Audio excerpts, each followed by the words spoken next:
Monsieur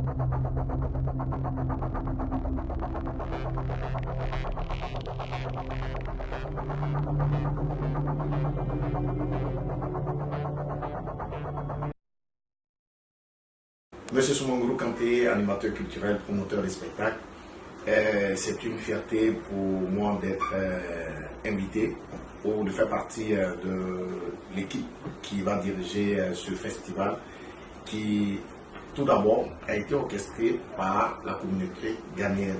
Et aujourd'hui, c'est en train de s'élargir pour cette deuxième édition, que nous allons appeler la deuxième édition d'ailleurs, et va intéresser toute l'Afrique dans sa forme.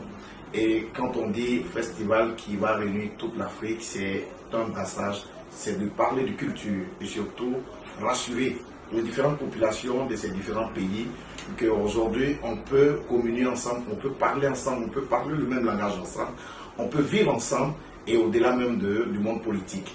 Et pour rappeler aussi à la population que c'est apolitique, c'est vrai que nous avons sollicité les autorités de ces différents pays, c'est-à-dire la Côte d'Ivoire, le Ghana, le Burkina, les pays de la CEDEAO, ils seront tous sollicités, mais pour dire que c'est vrai qu'avec leur étiquette, on sera éloigné carrément du monde politique. On va leur demander leur permission de venir grandir et surtout de sensibiliser leur secteur et de rassurer la population de leurs différents pays pour communier ensemble autour de ce festival, qui est une initiative de la Reine Mère.